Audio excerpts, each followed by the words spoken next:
Hey, l'histoire de la souris, il faut rajuster ton cadre, Ouais, laisse-moi Patrice. faire ça parce que la semaine passée, on avait fait comment qu'on Ouais. appelle ça? L'ajustement, mais on dirait que cette version-ci, il a pas réajusté. Faut qu'on va le faire live, là. Vous allez le voir live, là, Voir à comme quel ça. point c'est flexible, et Ouais, voilà. ouais, comme ça, puis comme ça. Et là, note à moi-même, Patricia, fais tes titres plus bas. Ouais, pas trop sur le bas, si possible, ouais. OK. Mais là, ça devrait être popé comme ça, hein? Ouais, c'est bon. Ça a du sens.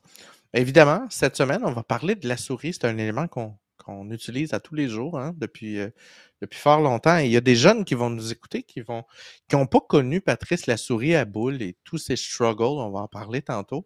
Ouais. On a vécu, pour la plupart de ceux qui sont à l'écoute en ce moment, les struggles de la souris à boule, mais d'où nous vient le premier ou la première souris, Patrice? Tous les livres d'histoire nous parlent d'un cher monsieur Douglas Engelbart qui a inventé la souris. Il travaillait pour SRI, qui est Stanford Research Institute. Et évidemment, le premier IBM, tout ça, il cherchait une façon on avait en 63 le balbutiement de ce qu'allait devenir des interfaces graphiques et il y a eu l'idée de placer des rouleaux, des petits trous, une dans chacun des sens, l'axe X et Y avec un bouton et un bon vieux bloc de bois et on voit qu'elle avait servi puisqu'il est cassé. Et c'est dans un musée aujourd'hui et c'est ce qu'allait devenir la souris et ça a été développé avec un de ses amis ingénieurs. C'est resté dans le couvert de l'anonymat jusqu'en 68 où il a décidé de présenter à l'humanité la souris. Mais avant de la présenter, Patrice, ce n'est pas vrai que ça a été créé en 63. On a ici en 52 la Navy canadienne, l'armée en français, on dit ça comment, la Navy? On L'armée dit de mer, l'armée ouais, la navale. Bon. navale, c'est ça, l'armée navale. Ouais. L'armée navale du Canada. Ils avaient un système qu'ils appelaient le datar. Le datar, pour ceux qui ne savent pas ce que c'est, je ne le savais pas moi non plus. C'est un peu le traditionnel. Vous savez, quand vous écoutez Game of Thrones, là, l'espèce de. Je dis Game of Thrones, mais ça peut être la Deuxième Guerre mondiale, l'espèce de plateau risque dans lequel on note les déplacements des troupes pour savoir où est tout le monde, pour être capable d'être stratégique. Ben, datar, data, radar servait à identifier où sont nos éléments dans la flotte pour être capable de faire des moves stratégiques, ces choses-là. Et cette espèce d'interface-là avait besoin de se déplacer. Et il y a un ingénieur en 47 qui a développé une espèce de système qui allait devenir un peu l'idée de la souris avec une grosse boule de billard et et des tubes, des rouleaux. Et bien évidemment, quelqu'un se mettait la main sur cette espèce de grosse bille-là et puis pouvait contrôler le plateau. Vous voyez à votre droite, et on était capable d'ajouter des cibles ou des sources d'ennemis amis sur un tableau. Et c'est probablement de là dont est venu tout le reste de l'inspiration qui a suivi, qui a fait que M. Engelhardt a créé la souris en 63. Puis, je vous disais juste un peu avant, en 68, il a décidé de présenter au monde sa souris et ça a été la folie furieuse, Patrice. Ça a été ce qu'on appelle, ce que tout le monde a appelé la première keynote de l'histoire. On l'appelle la Mother of All Demo. Donc, c'est la démo qui a flabbergasté à peu près tout le monde sur la planète. Pour la première fois de la vie, on avait une interface graphique avec une souris, un pointeur qui permettait de se déplacer dans l'écran puis de choisir des choses. Donc là, tout d'un coup, tu as l'entièreté de l'univers qui faisait comme Oh my God, je peux faire ça, ça me donne Ouais. l'idée de ça. Et l'explosion des idées a commencé. Mais vous savez que les inventions, c'est jamais simple. Puis j'ai toujours dit, quand il arrivait une invention, il y avait souvent la même invention créée par quelqu'un d'autre à peu près au même moment Mhm. parce que les idées sont balbutiantes et arrivent à peu près en même temps. Ben, les Allemands avaient travaillé aussi sur une souris qu'on voit à l'écran, qui était plus ronde, on s'entend, et qui comprenait une boule et deux petits actuateurs ou deux petits rouleaux qui permettaient d'informer des déplacements X, Y. Et sais-tu comment ils appelaient ça à l'époque? Non? un indicateur de positionnement XY. Oh! Hein? Cherchez, hein? Ouais, ben ça, c'est la version technique d'une souris, c'est ça? OK. Ça, c'est quand tu demandes à un ingénieur de trouver un nom. Ouais, ouais, c'est ça. Faut pas que tu fasses ça. Tu envoies ça au marketing. Évidemment, pas longtemps après, le mot souris est arrivé à jour et c'est assez simple de comprendre pourquoi. On a juste à regarder la petite boule avec le fil en bas à droite. Ça a la forme d'une souris, ça ressemble à une souris, donc c'est resté depuis. Et c'est devenu une souris. Et ça me fait penser, je viens d'avoir un pop-up, Patrice. Je suis à mes débuts chez Vidéotron. Je suis pas niveau 2 à l'époque, je suis niveau 1. Niveau 1, c'est ceux qui parlent aux clients en soutien technique. Et je pogne une cliente qui a des graves problèmes avec son Internet, comprend pas trop, c'est périlleux. J'essaie de lui dire de faire des choses. Et là, elle me dit de tout son long, j'ai énormément de misère avec ma souris, je comprends pas comment l'utiliser. J'ai beau placer mon pied dessus, j'arrive pas à peser ses pitons. Elle Et pensait que c'était une là, pédale. ben, puis moi, je bloque, tu comprends? C'est comme le flatline. Pouh! C'est comme, OK. OK. Et je finis par comprendre que la dame, c'est une ancienne couturière qui a passé toute sa vie à coudre. Donc, Ben oui, ben oui. la souris, la pédale en dessous, c'est pareil. Il y a un piton, d'un piton. Écoute, ça va. Et elle comprenait pas trop la logique de comment l'utiliser, évidemment, parce que vous devez comprendre que les boutons sont en avant. Donc là, ça marchait pas bien, son affaire, puis elle n'arrivait pas à sélectionner l'écran. Bref, j'ai dû me retenir. Fait que je l'ai mis sur attente quelques secondes, le temps de pouffer mon rire, puis de redevenir totalement sérieuse. Mais j'ai tombé sur ce genre de client-là. Ah non, ça c'est. C'est On très se drôle. l'est dit, il faudrait faire une émission sur le service à la clientèle à un Oui, moment oui, il donné. y en a Écoute, tellement des bonnes. Qu'est-ce qu'il y a en commun Xerox, SRI puis Apple, Patrice? ben, c'est le Mac, puis c'est Steve Jobs, puis c'est Wozniak. C'est- Les idées étaient toutes à Stanford à l'époque. Il faut ouais, comprendre que ARPANET a été développé là. ouais. Les cerveaux étaient là. C'est pas pour rien qu'Apple a été développé puis tout ça. Tout le monde était là dans ce moment-là. Xerox étant une entreprise de développement pour ce qui est de l'impression, puis des serveurs d'impression, des scans, ces choses-là, ils ont évidemment tout de suite, hyper rapidement, spoté l'intérêt de la dite souris de M. Engelhardt et ils ont décidé de créer une souris eux autres aussi. Et Apple, étant lui-même à l'époque en train de développer de son côté, a fait comme « Oh my God, ça me prend ça, je veux ça ». Donc, tout ce beau monde-là travaillait. Ce qui fait qu'en 73, Xerox, le premier ordinateur de ce type-là à l'époque, le Xerox Alto, intégrait sa première souris à 3 boutons. Donc, c'était tout cute avec un port série. Et cette souris-là comprenait, curieusement, un ébauche de ce qu'allaient devenir les premières souris optiques, pas dans ce modèle-là, mais l'autre d'après. Donc, vous voyez, et là, les gens font peut-être pas le lien, mais c'est pas étranger parce que Xerox, je vous l'ai dit, on en a parlé dans une autre émission, ils développaient des scanners, ils étaient très avancés à cette époque-là pour ça. Donc, ils avaient des diodes pour pouvoir, des diodes qui étaient capables de déterminer le niveau de luminosité. Fait que ça a été 1 plus 1. Il y a quelqu'un qui s'est dit, ben, écoute, on va mettre des diodes une à côté de l'autre, une pour le X, une pour le Y. Ben oui, ben oui. Puis, ça s'est développé tout à fait naturellement parce qu'ils avaient déjà la technologie pour d'autres choses et ils ont commencé. Ça marchait pas super bien au départ parce que ça prenait un tapis et là, je dis ça prenait un tapis, là, tout le monde me regarde avec des gros yeux. Là, je suis sûr, j'ai un adolescent de 16 ans qui regarde l'émission puis qui fait ça. Ça prend encore un tapis. Ouais, Ouais, ben, ouais, OK. ce qu'il faut dire, Patricia, là, c'est que l'évolution des souris, c'est une histoire, mais l'évolution des tapis aussi. Hum, hum. Oui. Puis ces tapis-là, ben, il fallait trouver le moyen d'informer la diode du mouvement. Donc, il fallait qu'il y ait une différence de luminosité entre plusieurs pixels, puis qu'on soit capable de déterminer le sens de mouvement. Xerox avait une équipe de développement sur la drogue, un peu à la MK Ultra. Oui, Ouais. Xerox c'était, ben, tu sais, Ben Dilodon, faut aussi comprendre que, comment je peux faire une image de ça? Prenez vos bonnes années de cégep université, parce qu'aux États-Unis, il n'y a pas de cégep, là. Puis retrouvez-vous dans un des moments les plus clés de l'histoire où l'informatique commence à exploser dans tous sens, de côté.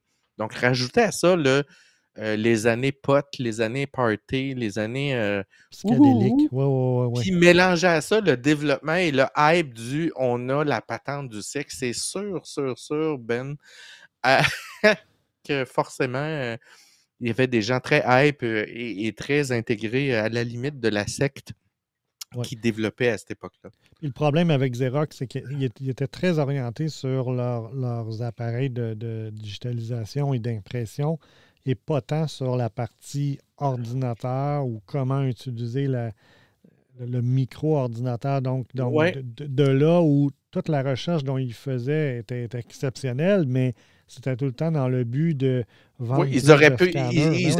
ils auraient pu prendre la POC, ils l'ont pas fait. Ils auraient Non, pu c'est ça. devenir les prochains Apple de ce monde. Remarque qu'ils n'avaient pas le visionnaire de Steve Jobs derrière, mais ça ne s'est pas arrivé. Oui. Et on voit ici une des premières souris qui a été, disons, commercialisée. Je dis commercialisé, là, mais à l'époque, le petit ordinateur que je vous ai montré avant, là, ça coûtait autour de 16 000 US à avoir ça. Là. Oui, c'était des entreprises qui achetaient ça. Ouais, ouais, monsieur, madame, tout le monde n'avait pas ça chez lui encore, pas à l'époque. En 82, on a PC Paint qui a été développé. Comme tu sais, les interfaces Ouais. graphiques commencent à prendre de l'essor. Il y a un besoin. On crée le besoin qui crée l'organe, un peu comme tout le temps en informatique, en technologie. Et quelqu'un décide de développer PC Paint pour IBM. Et évidemment, Apple étant dans le développement de ses interfaces graphiques, de ce qu'elle est devenue dans très peu Lisa, la première ébauche. Et évidemment, ils ont voulu entrer dans la danse. Et Microsoft aussi. Et l'idée de développer Paint est venue à un ingénieur qui, en regardant la souris de Microsoft, s'est dit, mais il me semble que je te ferai un logiciel de dessin avec ça. Et vous comprendrez que c'est ce qui allait mettre l'ébauche de tous les futurs Paint qui ont existé par la suite, parce que la façon de déplacer les couleurs, de positionner le palettier, les outils, ces choses-là. C'est d'ailleurs encore comme ça. Vous prenez n'importe quel GIMP, Adobe, ces choses-là. On a la palette d'outils qui est à gauche et la palette à droite. Apple fait toujours un peu différent, permettez-moi, qui est en bas, mais à gauche, les outils, à droite, les propriétés ou les couleurs ou les Oui. couches, ces choses-là. Et c'est ce qu'elle a jeté les bases pour tous les programmes de développement de dessin par la suite. Et c'est resté depuis. 1983, je n'irai pas énormément dans les détails parce que je ne veux pas voler le punch à Patrice, mais en 83, Lisa et le rachat du brevet de M. Engelhardt, qui avait son brevet est venu à échéance autour de 70-73 et Apple a racheté le brevet pour la souris. Alors, faut pas être surpris que les premières souris à Apple étaient essentiellement une extension de ce que Xerox avait fait, parce que Xerox avait racheté aussi la licence, tout ça, fait que ils se sont partagés les licences, et Lisa a été lancée en janvier 83 pour un coût de 10 000 $. C'était en partie la raison de son échec, là, parce qu'il était beaucoup trop cher. Oui. Donc, c'était quelque chose qui avait été développé pour monsieur, madame, tout le monde, mais qui n'avait pas un prix monsieur, madame, tout le monde. Fait que ça visait pas le bon marché. Ils se sont réessayés avec un Lisa 2, ça n'a pas plus se levé. Finalement, ils ont refait ce qu'allait devenir le premier Mac après, mais ça allait jeter la base de tout le reste qui a été développé. 84-85, Logitech lance sa première souris, qui est un ingénieur qui a développé ça, qui a pensé à l'ergonomie. Logitech ont été toujours très forts. Là, on est toujours en la boîte carrée, mais la boîte carrée qui commençait à être cute, avec 3 boutons, ces choses-là. On parle toujours de la boule en dessous, en passant. La petite boule qu'on tourne, que ceux qui n'ont pas vécu vont voir dans les prochaines images, là, avec 3 boutons qui nous permettaient de faire un choix, d'avoir un menu contextuel et ou de faire du scrolling par des petits coups de bouton central. Et vous comprendrez que le scrolling avec un bouton n'était pas super efficace et éventuellement, ça allait pousser la création de la souris telle qu'on la connaît, du moins dans la forme habituelle d'aujourd'hui, c'est-à-dire 2 boutons et une roulette de défilement qui nous a permis d'améliorer la lecture et la rapidité de défilement des documents. Sans ça, notre vie serait pas la même. Non. Alors, ça nous est dû de Pro Agio, qui en 95 a sorti son modèle, qui était franchement wow, puis il y avait un 3e bouton sur le côté, là, qui était vraiment sa coche. Ça n'a pas fait super long feu, mais ça a inspiré Microsoft en 96, qui a sorti ce qui allait fixer, ou à peu près, la forme générale de toutes les futures souris. On s'en est un peu, parfois, écarté.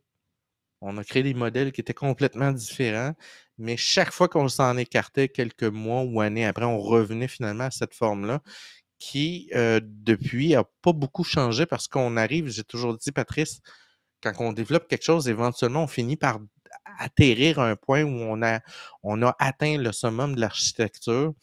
Puis le summum de l'architecture, ben, c'est l'objet qui est créé pour la main. Donc, forcément, on n'a pas 56 000 formes de main, Non. on n'a pas 56 000 formes de degrés de mouvement avec nos doigts. Donc, on a une largeur maximale qu'on peut atteindre pour pas créer de douleur en l'utilisant. Fait que forcément, on arrive à un résultat qui ressemble plus ou moins à ça. Moi, j'ai toujours aimé, moi, l'Intellimas, là, je l'ai eu à Ah, plusieurs ça reprises, là. marchait comme super Ah bien. oui, ça allait très, très bien, là. Mais c'était, l'enjeu, c'était pas la souris, c'était la surface en dessous de la souris. Ça revient au tapis. Il y a Oui. différentes qualités de tapis. Moi, je Parce me que c'était une souviens, boule, hein? Fait qu'il fallait ouais, que la boule, elle roule librement pour avoir une belle définition puis un mouvement comme. Puis là, ça prenait un tapis qui était égal en surface, qui ramassait ouais. pas de charpie, qui. Tu sais, c'était compliqué, là. Puis, si je me souviens, là, il y a 3 grands modèles de tapis là, dans les années 80, 90, début 2000, là, qui étaient quand même assez populaires. Bon, il y avait le tapis original là, qui était en mousse avec un petit tissu qui était collé. Euh, donc, il y avait différents types de mousse, des fois plus durs, des fois plus mous. Mais le problème, c'est que les coins relevaient, le tissu décollait, puis souvent, c'était cheap, là. Donc, ce genre de tapis-là, au bout d'un certain temps, on le jetait, puis il fallait s'en trouver un autre. Celui, moi, que j'avais beaucoup aimé, il y avait une surface plastifiée. Donc, il était plus mince. Le caoutchouc était à peu près la moitié de l'épaisseur d'un tapis standard. Mhm. Et la surface était plastifiée. J'avais trouvé ça. Et ça allait très, très, très bien. Sauf que ça accumulait la crasse. Ouais, il fallait Parce te que, changer ta boule. ouais, ou que tu la nettoies, ou tu Ouais, nettoies ouais. le dessus de ta souris, ou parce que la poussière tombait dessus avec l'humidité. Bon, ça faisait des résidus qui restaient pris après ça. Et le tapis que j'ai le plus aimé, je me souviendrai toujours, il était fait comme en caoutchouc plastique un peu mou, OK? Et il était moulé. Donc, en dessous, on pouvait voir là, des montants là, dans les deux sens pour structurer la forme. Mais sa forme était aussi un peu inclinée. Donc, vers la fin, ça Ah! tombait. Et j'aimais beaucoup le feeling du caoutchouc plus dur parce qu'on pouvait mettre de la pression. Puis bon, c'est une question d'ergonomie, là, Mhm. mais c'était très confortable pour le poignet. Et j'ai beaucoup, beaucoup aimé ça. Je me souviens, il était comme un vert jade. Là, j'avais trouvé ça. Là, c'était vraiment excellent. Fait que ça, c'est les C'est 3 types. c'est drôle que tu en parles, Patrice, parce que j'avais oublié cette partie-là. Et je me rends compte qu'aujourd'hui, on n'a plus ça. C'est-à-dire que les tapis sont tous à peu près pareils. Il n'y a Oui. plus vraiment de tapis. À ça, on a des tapis de bureau qu'on appelle parce que les souris étant optiques, la nécessité d'avoir une surface est de moins en moins là, sont de plus en plus précis. Fait que, tu sais, à la limite, on a des souris de nos jours qui peuvent fonctionner sur du verre, ce qui Oh, n'était oui. pas du tout le cas à l'époque. Donc, le développement des tapis n'est pas là, mais à l'époque, il y avait vraiment, je vais dire quelque chose de gros, mais il y avait des tapis de gamers. Oui, il y avait. Tu sais, Selon, il y avait une catégorie de tapis. Tu avais une catégorie cheap, puis tu avais, moi, j'ai de l'argent, je me suis payé un bon tapis. oui, oui.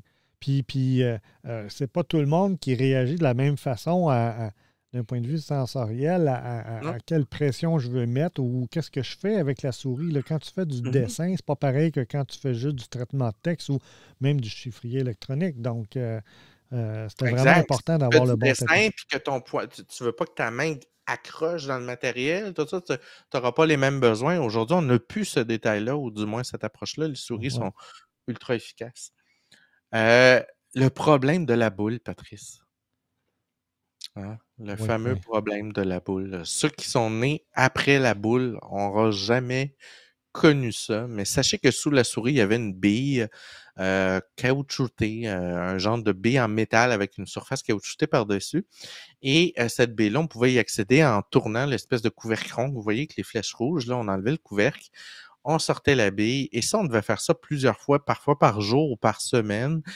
C'était pénible à chaque fois. On avait à un moment donné un moment où la souris répondait pas bien, puis que on venait pour se pousser à l'écran, puis la flèche montait à diagonale, puis là, c'est comme, mais voyons donc, qu'est-ce qui se passe? On enlevait cette boule-là, puis à l'intérieur, on avait des petits rouleaux, et ces rouleaux-là accumulaient toujours une espèce de trace de crasse noire qui s'accumulait sur le centre du rouleau. Ouais. Et là, on avait chacun notre petite technique pour aller gratter ce rouleau-là, puis aller sortir la crasse de chacun des rouleaux. Et on avait même, je ne sais pas si ça te dit quelque chose, Patrice, mais on avait des nettoyeux de rouleaux professionnels dans les bureaux, là, des gens que la petite madame ou le petit collègue allait voir, disait hey, tu peux-tu m'arranger ma souris? Toi, t'as le don avec ça. Moi, Ouais, j'y moi, j'ai arrive pas pas connu tant. ça. J'ai pas Écoute, connu c'était ça, comme. mais j'imagine le profil. Ouais, ouais, tu vois, genre, la petite Ginette à secrétariat en avant qui veut pas trop jouer là-dedans. Puis ça a été ça longtemps, puis ça nous pourrissait la vie. Puis vous devez comprendre que ces petits rouleaux-là, qui étaient d'abord des rouleaux ben ordinaires éventuellement, ils ont tranquillement, pas vite, fait une espèce de mix entre la boule puis des détecteurs infrarouges, ces choses-là, ce qui fait qu'on avait des rouleaux qui marchaient par détection infrarouge. Donc, on avait toujours une boule, mais c'était plus un engrenage qui enclenchait quelque chose. Donc, le mouvement était beaucoup plus smooth. Ouais. La partie poussière dérangeait un peu moins, ces choses-là, mais ils n'ont jamais, dans la création des souris, ils n'ont jamais réglé le problème de la poussière. Non, non, mais Il n'y ça, a jamais quelqu'un qui est arrivé avec tiens, voici de souris révolutionnaires, vous avez plus besoin d'enlever la boule. non. C'est jamais arrivé. Ça, Patrice, j'en parlerai pas très longtemps, mais en 2003, la première souris sans fil, évidemment, comme dans tout produit sans fil ou tout premier dans la Terre, ça a fait, ça a fait wow, mais ça n'a pas été un produit qui a été dans les autres entreprises, ils n'ont pas emboîté le pas parce que c'était un peu trop tôt, puis les gens n'étaient pas prêts au sans-fil. Ça a été une souris qui était hyper populaire chez Apple, mais en dehors de ça, très peu de compagnies. Il faut attendre presque en 2005 avant qu'on commence à retrouver de manière massive des premières souris sans fil. Puis là, Ouais. je dis 2003, là, il y a quelqu'un qui va me popper en disant oui, mais en 83, dans un Oh, laboratoire de Xerox, oui, t'as raison. Ils avaient des souris sans fil en laboratoire qui marchaient avec radio. Ça marchait coup-ci, coup-ça. Ça n'a jamais été commercialisé. Donc, oui, si vous dites, c'est pas vrai que c'est sorti en 82, vous avez, en 2003, excuse, vous avez partiellement raison, mais la première, le public, là, monsieur, madame, tout le monde, c'est pas mal celle-là. ça, c'est comme la manette de gamer de la semaine passée. Hein? Elle était faite en Ouais, c'est roche. ça. Puis... Elle était faite en roche, c'est ça. 2004, les premières souris laser, c'était pour répondre justement aux problèmes des contacts optiques qui n'étaient pas super précis, ces choses-là. Donc, on a développé la partie laser. Ça nécessitait évidemment un tapis, c'était très sensible, c'était très bon. Puis, ça a été un top pendant des années. Pendant des années, je te dirais de 2004 à au moins 2010, les souris laser étaient au devant jusqu'à ce qu'on ait des LED ultra sensibles qui ne nécessitent plus ça, là, des LED à l'infrarouge. Oui. Mais très, très longtemps, on utilisait le laser. Ça, là, ce design-là, il est très beau, sauf que Oui. je me souviens avoir déjà utilisé ça, puis c'est l'enfer. Là. Ouais, tu développes une espèce ici Ouais. parce que t'es trop comme rentré à l'intérieur. Là. Moi, j'aime pas ça non plus. Évidemment, vous devez comprendre que pendant cette période-là, il y a un paquet de gens qui faisaient de l'exploration de formes. Donc, on a eu des souris pyramides, des souris inversées, des boules par-dessus. vous savez, la traditionnelle Microsoft avec la boule à l'extérieur, Oui, qui est parfaite en passant pour ceux qui ont des problèmes de tendinite, ces choses-là. oui. Puis l'idée de ces souris-là, c'était pas tellement pour l'ergonomie, c'était plus pour justement la partie problème poussière. Ben, si on met la boule à l'extérieur, on n'a plus ce problème-là. Bref, ça a été là longtemps. Ça existe encore pour toutes sortes de domaines, entre autres la 3D, mais c'est de moins en moins vendu. Et à peu près à l'époque 2010, on a eu les premières souris 3D et ces souris-là avaient besoin de 6 degrés de liberté. Et les degrés de liberté, là, pour ceux qui ne savent pas, on a bien évidemment l'axe des X en jaune, l'axe des Y en orange, en rouge en fait, avant, arrière, gauche, droite, jaune. On avait l'axe des Z au bas.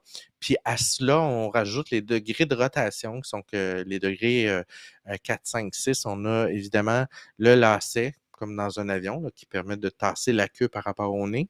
On avait le roulis, qui permet de faire baisser une aile ou une autre aile dans un avion. Puis le tangage qui permet de faire piquer du nez ou remonter le nez. Ben, en 3D, on a besoin de ces 6 mouvements-là pour pouvoir manipuler des pièces. Et la souris que vous voyez à l'écran, qui a été faite par Axotic, permettait de faire ça. C'est qu'on a déplacé les détecteurs à certains endroits sur la bille, puis on pouvait manipuler la bille avec la main. C'était révolutionnaire, mais peu pratique parce qu'évidemment, quelqu'un qui travaille sur un logiciel 3D à long terme vient par développer une fatigue. Là. C'est pas naturel de jouer Non, ces non. axes-là, mais ça faisait quand même très bien le travail.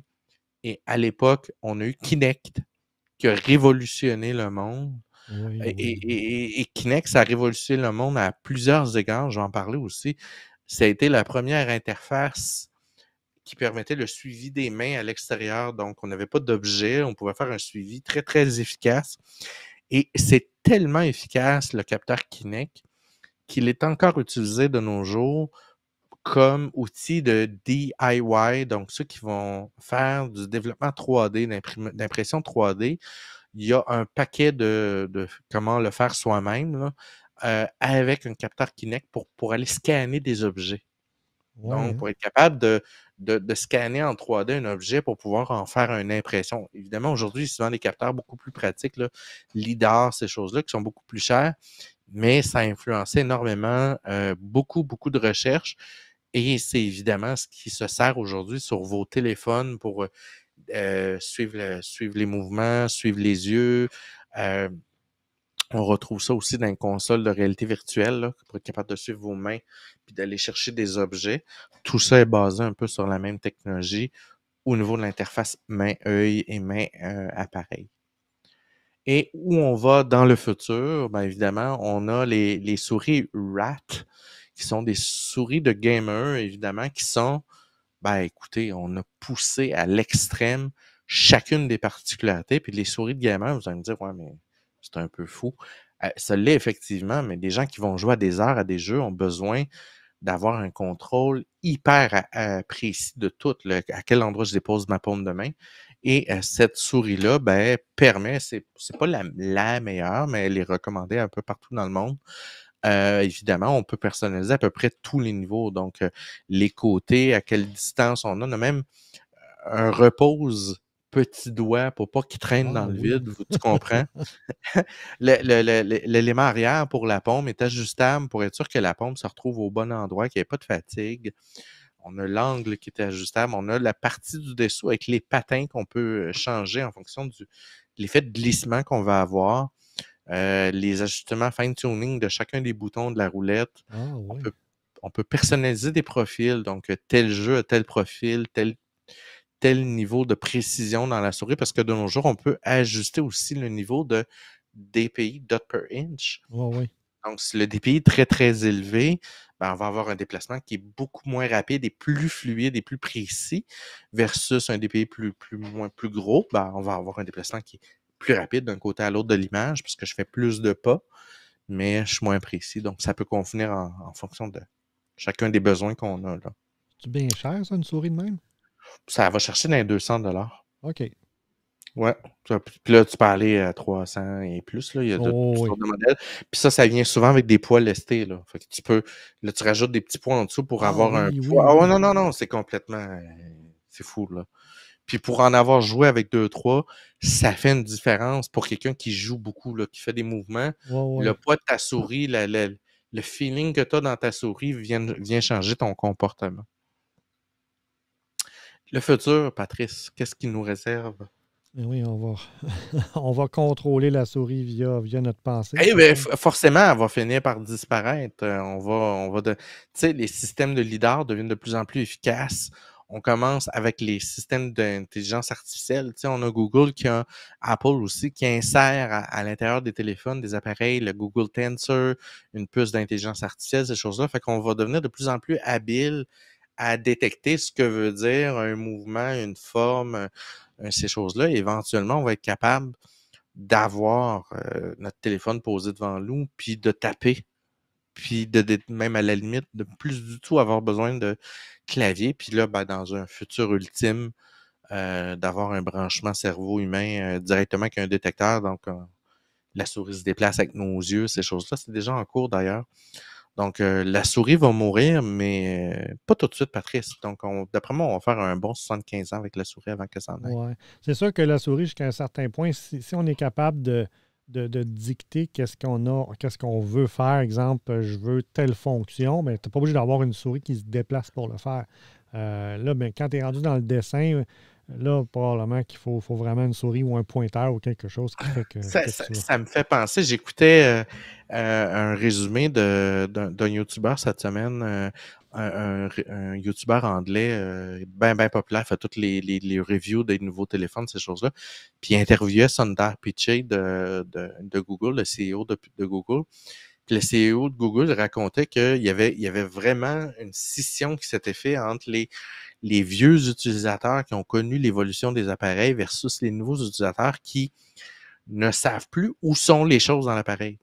Donc, ils vont systématiquement adopter la recherche vocale pour ouvre-moi Facebook, ouvre-moi Oui, telle oui, oui, chose, oui, oui, oui. nanana, et n'ont aucune foutue idée de l'interface utilisateur. Donc, où sont les choses dans l'interface? Ils ne savent pas. Ils font que le demander. Et pour lui, c'était un point de balancement sur la suite des choses que justement, l'effacement tranquillement pas vite de l'interface utilisateur pour devenir de plus en plus fluide parce que si éventuellement la voix devient hyper efficace puis que chaque commande que tu fais avec ton doigt se fait, à part pour le dessin, là, mais que se fait par la voix de manière efficace sans passer ton temps à dire et série, et série, et série, ben peut-être que l'interface graphique va devenir complètement secondaire. Effectivement. Oui, oui. Fait que c'est tout, Patrice, cette semaine pour l'histoire des souris, mais tu étais parti sur les souris à Apple. Oui, bien, là, je viens de me rendre compte dans notre titre. J'ai pas mis une souris, j'ai encore la TV de la semaine passée. Hey. C'est pas grave. Ça va C'est être pas grave. ça va être dans. Ouais, je le rajouterai dans Mhm. le titre officiel. Oui, moi, cette semaine, ce que je vais vous présenter, j'ai découvert une petite vidéo qui fait un peu l'évolution des souris chez Apple, du début pas mal jusque dans les dernières années. Puis je vais commenter au fur et à mesure. J'en ai utilisé beaucoup. Il y en a que j'ai aimé, il y en a que j'ai détesté. Alors, on va pouvoir regarder ça ensemble. Ça semble être assez bien fait. Puis on va aller rondement avec ça. Donc, on démarre ça à l'instant.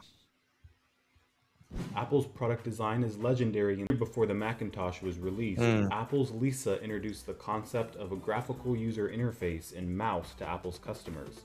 The mouse created for the Apple Lisa was among the first commercial mice sold in the marketplace. Donc, ça, c'était la première souris, comme on a vu. Ouais. Un seul bouton qui était un peu le but à l'époque. On a quasiment l'impression que c'est un des droïdes, dans, tu sais, des petits robots nettoyeurs dans Star Wars. Là. Ouais. With the Lisa system in 1983, it was based on the mouse used in the 1970s on the Alto computer at Xerox PARC. Unique to this mouse was the use of a steel ball instead of the usual rubber found in subsequent mice. It connected to the computer by a standard DE9 and unique squeeze-release connector. Though developed by Apple, it was actually designed by an outside firm, Hovey Kelly, who built hundreds of prototypes and conducted exhaustive testing with focus groups in order to create the perfect device. Their perseverance paid off since not only did they bring the design in on time and on budget, but the resulting device remained virtually unchanged for almost 20 years. OK, juste vous dire, là, la qualité du plastique de ces souris-là, à ce moment-là, était l'équivalent du même plastique qui faisait le boîtier de l'ordinateur. Donc, c'était un plastique qui était quand même très épais, très dur et un peu rugueux. Donc, c'était aussi limitatif dans la création de l'objet aussi. Oui, c'est ça. Every single aspect of the mouse was researched and developed, from how many buttons to include to how loud the click should be. The original case design was Bill Dresselhaus's and took on an almost Art Deco style with formal curved lines to match the Lisa.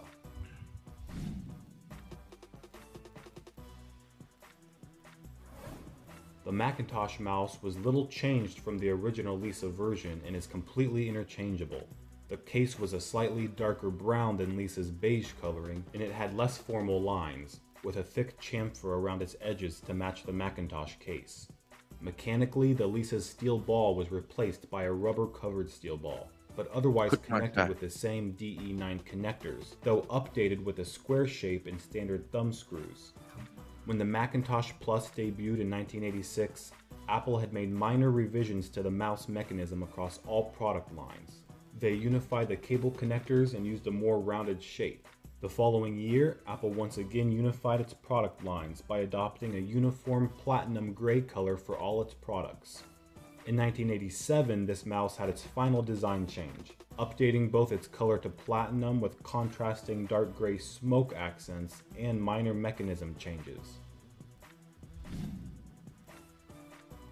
Ça s'aplatit? Oui, tranquillement. 4 months after the Macintosh debut, the Apple IIc was introduced with the addition of an optional mouse to manipulate standard 80-column text. The mouse was similar to the Macintosh mouse, though it was a creamy beige color that coordinated with the IIc's bright off-white case and had a slightly modified design which was sleeker than the Macintosh's blockier shape. Also, the entire body was one uniform color, moving away from the Mac and Lisa style mouse, which featured contrasting accents on the button and cable. Unlike the Macintosh, the IIc mouse shared a dual-purpose port with gaming accessories like joysticks. In order for the IIc mouse to recognize what was connected, it sent a signal through the dual-purpose port which allowed various accessories to be identified. Despite these differences, it carried exactly the same model number as the Macintosh mouse, and in 1988 it adopted the same physical appearance and coloring as a platinum gray Macintosh mouse. Unlike its predecessors, the 1988 Macintosh mouse was compatible with the Apple IIc. As a result, Apple briefly sold the intermediate model of the Apple mouse for use across all platforms. Bon, moi, j'ai utilisé cette souris-là. C'était ma première. Et je l'ai utilisée longtemps, là, pendant au moins 5 ou 6 ans. Là. Moi, je ne conçois pas la vie avec un bouton. Oui, comme... mais... Ouais. Sauf que tout avait été bâti en conséquence dans l'OS. Tu as besoin de juste un bouton, exact. C'est ça. Puis ton deuxième bouton, ben c'est tes touches sur ton clavier. Là. In September 1986, Apple continued a year of major change by converting its mice and keyboards to the Apple Desktop Bus. Newly redesigned, this mouse retained the blocky footprint of its predecessor, but had a lower, triangular profile. The first official Snow White design language mouse, it was a uniform platinum gray color, included the single button with only the cables and connectors retaining the contrasting darker gray smoke color. It was introduced on the Apple II GS computer and later became the standard included mouse with all Macintosh desktop computers for the next 6 years.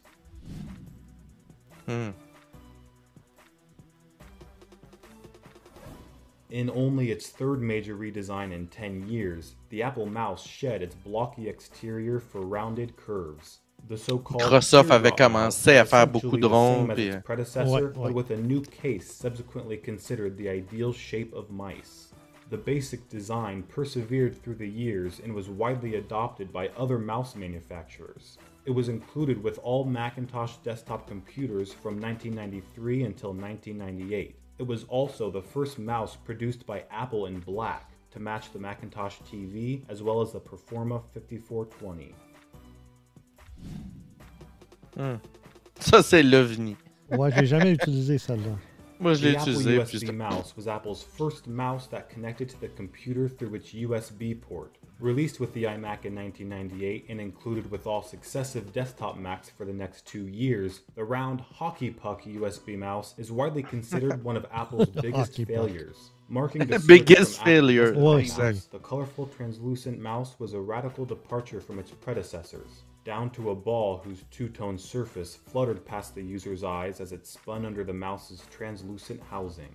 However stylish, the mouse's c'est bon ce round qu'il vient de shape is dire. widely La considered luminosité rebondissait sur la balle et venait aveugler les gens parce que, comme le caisse est transparent, ça faisait des flashs non-stop. Shit. due to its small size and tendency to rotate in use. This was a major cause for the success of the Griffin iMate ADB to USB adapters, as they allowed for the use of the older, more comfortable ADB mouse too. OK, on va prendre les anciennes souris avec l'adaptateur. On fait un adaptateur pas parce que ta souris est trop merdique. But this was not enough to prevent a flood of third-party products like the iCatch and Unitrap, shells that attached to the Oh boy, tu peux USB changer mouse tes to fit boutons the en Apple plus. desktop mouse's elliptical shape. Another flaw introduced in the USB mouse, shared across all of Apple's USB offerings, is an unusually short cord. Though intended for use through the integrated hub in Apple's keyboards, which themselves had shorter cables since the USB transition, eventually prompting Apple to bundle keyboard-only USB extension cables with the Mac towers, Apple's transition to USB coincided with the relocation of ports on their laptops from the center to the left edge. Since none of Apple's USB mice had cords longer than 2 feet, they were considered impractical for most users.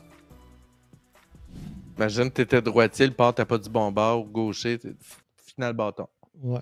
J'ai aussi utilisé ce modèle-là. C'était confort. Pas C'était pire, pas oui. super Pas utile. pire. Les boutons, ils défaillaient rapidement, là, mais Ouais, ils ouais. étaient confortables. In a move away from the bold colors of the iMac and a return to the styling of the traditional mouse, Apple discontinued the USB mouse and introduced the all-black Pro Mouse in 2000. A similar design to the Apple Desktop Mouse 2, the black Apple Pro Mouse was surrounded by a clear plastic shell. After years of criticism of their one-button mouse never adopting 2 buttons, Apple effectively flipped the design of a standard mouse upside down, with a J'ai beaucoup aimé le type de plastique, qui était un plastique plus lisse. Je l'aimais beaucoup, là, le feeling. T'as l'impression d'avoir un galet métallique dans les mains. Oui, oui, oui. sleek, seamless appearance that inspired its title as the first zero-button mouse. This was the first Apple mouse to use an LED for optical tracking instead of a rubber ball. It was included as the standard mouse with all desktop Macs and was later made available in white. However, in 2003, it underwent a minor redesign, during which time the black version was discontinued and Pro was dropped from its name. Ça, je l'ai pas aimé. C'est la pire souris que j'ai jamais utilisée. Ça. Ah ouais, C'est... Moi, je l'appelais la... Là, je vais dire quelque chose de gros, Patrice. Ouais, la vas-y. souris à clito. Oui, tout le monde pense ça, c'est ça. Ben, c'est comme, les anciens IBM ThinkPad. Oui, c'est comme statue inutile, cette c'était espèce de rouge en plein bouton milieu. rouge, là. Ouais. Hey, kick. Ah. In 2005, for the first Et le pire, c'est les boutons sur le côté. J'ai jamais compris à quoi ils servaient, OK? Parce que, non, mais tu pouvais cliquer en pesant dessus, mais des fois, tu accrochais les boutons, puis wow, il y a quelque chose qui se passait. Je n'ai pas compris à quoi servent les boutons. Ouais. C'est juste que tu n'avais pas le programme qu'elle a avec, j'imagine. Peut-être, là. Mais non, mais des fois, ça faisait des choses que j'ai faites, là. time in its 22 years of making mice, Apple shipped a model with 2 buttons. Instead of using physical mechanisms, the Mighty Mouse featured touch-sensitive buttons. Like the Pro Mouse before it, the body of the mouse would respond to the click. On the top, a free-spinning trackball allowed users to scroll in any direction. Over time, many users discovered that this ball would accumulate grime, rendering it useless without frequent cleaning. 2 touch-sensitive areas on the side of the body could be squeezed for additional. Le first OS world 10 problem was the des only souris, c'est operating la system fucking to boule. fully On va en support mettre the une. Mighty Mouse. In 2006, Apple added a Bluetooth model to the lineup, eventually replacing the wired version completely. 1 year later, Apple revamped the mouse, changing the sides of the mouse to the same white color as the top, ditching the gray. On October 20th, 2009, Apple was forced to rename the Mighty Mouse to the Apple Mouse due to legal issues regarding the name. Mighty Mouse. Bon, celle-là était correcte. Introduced on October 20th, Est un peu 2009 trop as a flat. replacement to the wireless Un peu, Mighty ouais. Mouse, the Magic Mouse featured wireless Bluetooth capabilities, laser tracking, and multi-touch gesture controls similar to those found on the iPhone and on the MacBook's trackpad. Mais le The Magic design est Mouse beau. was included Oui, oui, with ça, the c'était iMac. une merveille. However, the wired Mighty Mouse, renamed Apple Mouse, was still available as an option when buying. On October 13th, 2015, Apple released a second generation Magic Mouse that charges via a Lightning connector. Ouais. However, the Lightning connector port was located on the bottom Eh of oui, the c'est mouse, ça. which means that it couldn't be used while charging, a design choice pourquoi? that received criticism from the Apple community. Oui, oui. Bon, les trackpads. The Magic Trackpad brought Apple's critically acclaimed multi-touch trackpad technology to desktops. Announced on July 27, 2010, it was similar to the trackpads found on MacBooks except 80% larger. It connected via Bluetooth and ran on 2 AA batteries. Ça, je peux te dire que quand il faut que tu changes les batteries, là. Ouais, si puis t'es t'as en pas train de faire quelque chose, ça presse là. Puis si tu n'as pas un tournevis ou un couteau ou quelque chose de Ouais, droit, ouais. là, puis tu essaies avec tes ongles, là, ça fait mal. Ça fait mal. Puis je pense que ça fait plus mal leur visser que de le dévisser. C'est un corps en aluminium tout plein. Ouais, ouais, là, c'est ça. Trackpad was designed to accompany Apple's wireless keyboard by adopting the same aluminum design and sitting flush with the keyboard. Additionally, the entire trackpad could be clicked. Pressing on the surface applied pressure to the circular rubber feet on the bottom of the trackpad, registering a click. At $69, initial reviews of the trackpad lauded its design but not its price. In October of 2015, Apple introduced the updated Magic Trackpad 2. It featured an even Bon, l'avantage de celui-là, contrairement à l'autre, c'est que l'autre, là, il peut plier légèrement. Fait que là, il est plus stable. Il va comme gondoler un plus contrairement à celui-là. À lui, oui, il est très stable. Oui, oui. larger touch surface, a rechargeable battery, and Force Touch. It had a low-profile design and sold for $129.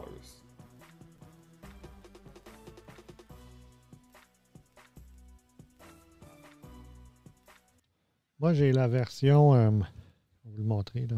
J'ai la version noire de ce trackpad-là. J'ai commandé le clavier et le trackpad. Je me suis gâté.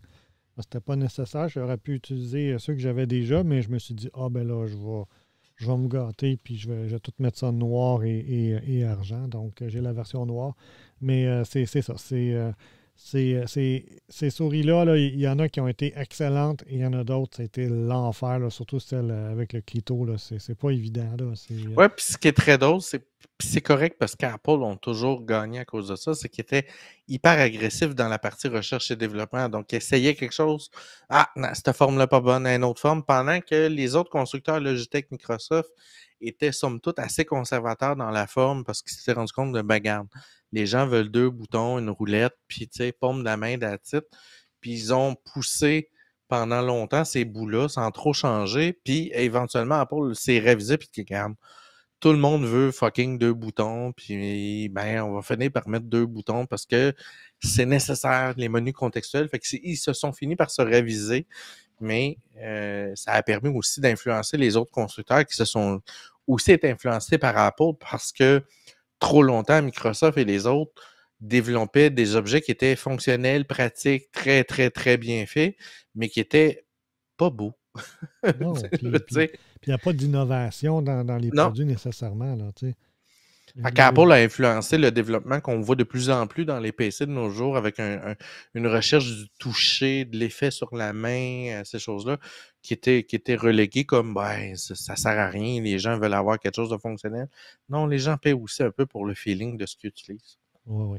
Donc, j'utilise le trackpad de plus en plus là, sur mon Mac. Contrairement au MacBook Pro où le trackpad est là depuis longtemps, on est habitué de l'utiliser. C'est comme si sur un ordinateur, je n'ai pas le même feeling. Des fois, je me demande, bon, OK, qu'est-ce qu'il faut que je fasse pour envoyer, surtout quand j'ai plusieurs écrans, je veux envoyer du stock d'un écran à l'autre.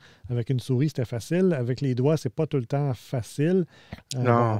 On va chercher des trucs avec le temps. Donc, à un moment donné, on s'habitue parce qu'on l'utilise déjà sur un portable. Donc, on commence à comprendre les techniques pour être capable de faire ce genre de déplacement-là. Mais je pense que le fait qu'on n'est plus dans un mécanisme de souris, dans mon cas, que je suis sur un trackpad, bien, ça me permet d'avoir une surface de travail plus stable pour faire ce que j'ai à faire plutôt que d'avoir une souris puis d'être obligé de me promener. Le trackpad peut être super utile pour des affaires de sélection, ces choses-là. Maintenant, Ouais. quand tu arrives dans du domaine du design, du dessin, C'est le pas trackpad, adéquat. c'est plus adapté, puis là, tu as de la difficulté à avoir l'idée de où est ta main par rapport à l'objet que tu vas aller chercher. Là. Oui, c'est Ça ça. devient compliqué. Fait que non, c'est ça. Donc, c'était l'histoire des souris d'Apple. Je pense que ça nous a permis aussi de recroiser un peu l'évolution puis de voir un peu là, les pour et les contre de chacun des produits. Donc, ça, il faut vraiment le tester. Hein. C'est dur d'une souris de dire ça, je vais l'aimer ou je vais pas l'aimer. Ça varie beaucoup d'une personne à l'autre. C'est vraiment une question Le poids, la sensation des clics, un peu comme un clavier. Il y a des gens qui trippent sur les clics. Il y a des gens qui veulent avoir quelque chose de plus smooth. Donc, le feeling de la souris, aller jouer physiquement avec. Je sais qu'on est dans une ère de Amazon et tout. On fait venir sans vraiment savoir. Mais des fois, vous passez par une boutique électronique, ces choses-là, allez jouer, allez voir autour un peu 3-4 modèles. Vous allez avoir une idée de la forme qui vous intéresse le plus, du fini, ces choses-là. Ça peut vous guider. Là, c'est super utile. C'est ça. Puis, des fois, ça vaut la peine d'investir dans une bonne souris ou un bon appareil parce que, dépendant de l'utilisation que vous allez en faire, ça peut changer radicalement votre plaisir ou votre durée que vous allez faire le travail parce qu'il y a une question d'ergonomie aussi là, à prendre en compte. Là.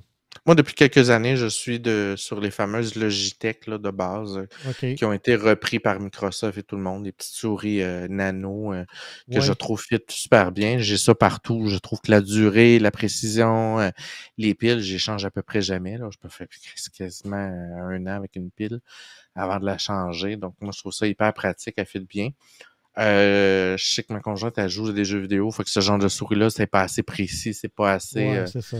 la fatigue. Fait que, tu sais, vraiment, chaque souris pour son utilisation. Puis des fois, rien ne vous empêche d'avoir des souris pour plusieurs utilisations, là, d'en avoir une pour faire du dessin, d'en avoir une pour puis vous switchez votre souris en fonction de vos besoins. Il n'y a aucun problème pour ça. Oui. Donc, ça fait le tour de notre sujet de la semaine. J'espère que vous avez apprécié. On était au 30e épisode. Hein? Déjà? Ben oui, Colin, le 30e épisode? Ben oui, c'est les noces de quoi, 30 ans? De J-Proc? Je sais pas, attends. 30 ans? 30 les noces ans. de J-Proc pour ton déménagement. Noces de perles. De perles, bon. Ah, je suis pas sûr, je vais faire... Oui, les noces de perles. Donc, nous sommes à nos noces de perles chez Guézon QC. Oui. Fait que vous aurez assisté à ça en grand nombre. Oui, tu avais levé la main. Oui, je m'en allais dire quelque chose. Je me rends de plus en plus compte, en remémorant les épisodes, à quel point ce qui a influencé le design, les fonctionnalités, les tendances du marché, les grands de ce monde, là, Microsoft, Apple, Xerox, IBM, ont été hyper importants. Puis de retourner dans l'histoire pour essayer d'avoir l'espèce de big picture en arrière du Stanford, de tout ce qui a été développé, ça aide beaucoup à comprendre les tendances du marché actuel, puis de comprendre un peu pourquoi on s'en va dans telle direction, qu'est-ce qui a été fait, en regardant un peu. Si vous faites le tour des épisodes avant, puis vous allez les revisionner, vous allez avoir même moi qui est dans le domaine puis qui joue beaucoup là-dedans, je commence à avoir un portrait plus global des tendances du marché, puis ça me permet de comprendre un peu pourquoi certains mots de certaines entreprises ou des rachats, ou je comprends un peu plus. Puis pour avoir travaillé, moi, dans la Silicon Valley, la vibe, la température, le côté festif, le côté... la créativité. Bon, ils ont un état d'esprit ou de pensée qui ressemble quand même pas mal à ce qu'on a au Québec dans la mesure où on est une société qui est très ouverte sur les idées, très ouverte sur l'innovation, malgré qu'on n'a pas autant de centres de recherche comme eux ont avec les universités. Ah non, c'est de la folie là-bas. C'est ça, c'est ça. Mais au-delà de ça, on est pas mal dans la même approche, je dirais même philosophique. C'est pas étonnant qu'il y a beaucoup de chercheurs en intelligence artificielle et de développement à Montréal actuellement. Oui. Puis même vidéo, au niveau des jeux vidéo, de la créativité, quand on parle du Cirque du Soleil, mais c'est tout ça. C'est tout cet esprit créatif-là qui fait que dans le développement des produits, on est moins cartésien, on est plus dans l'essai-erreur, on est plus dans... Out of the box. Oui, c'est ça. Fait que c'est vraiment... Il y a un environnement très propice à ça. Puis l'argent est là aussi parce qu'avec les années, les investisseurs se sont concentrés dans cette région-là compte tenu du bassin d'entreprise et aussi du fait qu'il y a une certaine pollinisation entre les entreprises en embauchant des employés soit de concurrents ou de d'autres compagnies dans d'autres domaines. Oui, les idées se traversent d'une entreprise à l'autre pour toutes sortes de raisons, exact. C'est ça. Donc, c'est un bon milieu propice à faire cette évolution-là. Donc, ça conclut notre sujet pour cette semaine.